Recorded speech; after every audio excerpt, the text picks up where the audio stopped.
Hello everyone, welcome to Bambatha Mancuza TV. I'm here to update you of what was happening on KwaBaba namhlanje mhla ka-10 June 2026. Sikhumbule izolo ukuthi uBahuma ugcine ebuyise inhloko yasekhanda ayinika uMakaZolakhe. Namhlanje uZolakhe uzongena lapho kuhlezi khona uma wakhe. Lapho zikhulumana nefoni akanake lutho nje.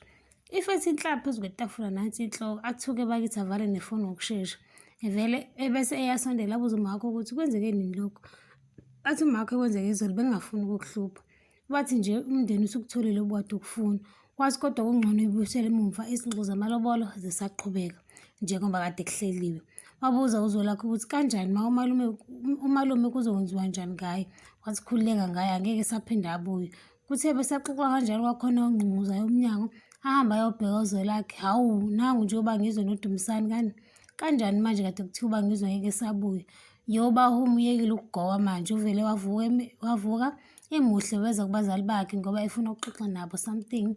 Ebese ehlala phansi ebatshela ukuthi uyabuyela emsebenzini akhuze babazi ibhadi umawakhe ukuthi ubuyela kanjani manje abantu besahleba kangaka emnyango and izinto abazikhulumayo zibuhlungu.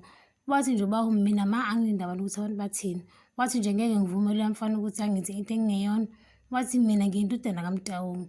Wabese exolisa nokuphoxeka kwabazali bakhe akwenzile.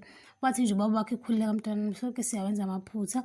Wathi ubaba wakhe uqinisile mntanami, wathi nje into ebalulekile ukuthi ufunde emaphutheni akho. Wabese esho nokuthi ufuna ngisho ukuxolisa komalume wakhe. Wathi ubaba wakhe khululeka ndodakazi, mina engizolungisa konke lokho. Umalume nobaba omncane kaZolakhe bazotshela uZolakhe ukuthi uma wakhe uzame ukuthenga umalume wakhe. uZolakhe abuza uma wakhe ukuthi yiqiniso yini ukuthi uke wazama ukuthenga umalume. Wathi umakhe ilokho ebekufuna vele. Wathi ingakho akwazi ukuphazamisa amalobolo wakho. Wathi nizofuna lana okanye incane le mali enginike yona azofuna edelene. Athi uDumisani asikho isidingo sokuthi kuhlambalezeke le mindeni yomibili. Athi uMambukazi wena lo bize uba ngizwe ukuthi azomisa iy'nhlelo zamalobolo ingane yami. Wena kahle ufuna ukudestroy izingane zami. Athi nje ubaba omncane kaZolakhe ngicela ungayenzi lento ibengami. Athi uMambukazi ingawe vele iphutha lakho leli. Bahuma usemsebenzini kwi-meeting and ubhizi uchazela abasebenzi nge-meeting lena abakuyo.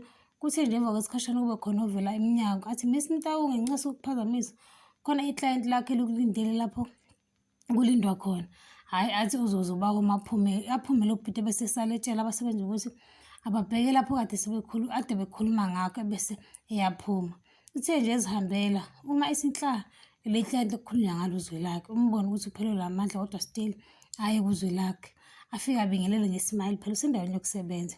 Afike abingelele uZolakhe avume bakithi bese ekhuluma ngendaba yomsebenzi. Uyambona nje ukuthi ufuna i-attention kaBahuma. Amlalele uBahuma bese embizela e-ofisini lakhe. Avume uZolakhe alandele uBahuma. Avele uBahuma afike eseshubile e-office. Afike embuza ukuthi usithatha besibenzisa ukuza emsebenzini wami uzongilethela idrama. Athi kade ngifonela Mamtawungu kodwa ngikutholi. Wathi uZolakhe ngikublockile ngoba kunesizathu. Wathi umthetho wakho ufunani kumina ngempela? Wathi okay, kumele ngithenge isikhathi sakho, anginankinga ngingasithenga lapho kusho uZolakhe. uBahuma wathi ucabanga ukuthi yonke lento umdlalo uzofikela emsebenzini wami? Ucabanga ukuthi ungavele ubuyele empilweni yami engathi akwenze ngalutho? Wathi uZolakhe ufuna ngenzeni impela? Wathi uBahuma uZolakhe phuma. Wathi nje uZolakhe angiyindawo ungakangitshela ukuthi uzohlala nami phansi khona ngizokwazi ukukuchazela. Wathi uBahuma kulungile ngizokubona if sengiphuma lana emsebenzini. Wabonga bakithi uZolakhe. uZolakhe ungena kubo ufica umakhe uhleli kusofa ubuke ngaphathekile kahle neze. Angena athi ngibone imoto epakilana ngaphandle u-anti ukulindile. Athule nje umakhe bese yaqhubeka uZolakhe athi ngiyazi makunzima lokho obhekene nakho njengamanje lapho usithulele nje umakhe. Aqhubeka uZolakhe athi ukuya kuleya ndawo and uyele mina. Athi uZolakhe akekho umuntu athi umakhe akekho umuntu ongiphoqile. No-anti wakho futhi akangiphoqanga kanjalo nawe awungiphoqanga. Wathi ngenza lento ngoba ngikuthanda mntanami. Wathi ngiyakubona nawe ukuthi uyayithanda leya ntombazane. Wathi uyakudeserve ukuba happy mntanami nentombazane oyithandayo. Wathi khululeka uzovusa umuzwa kaMkhize. Uma kumele ngilwe namabhubesi ayikho inkinga mntanami ngizolwa. Bamba lana ungakhohlwa ukucindezela i-notification bell nokusubscribe nomsho umbono wakho. Bye.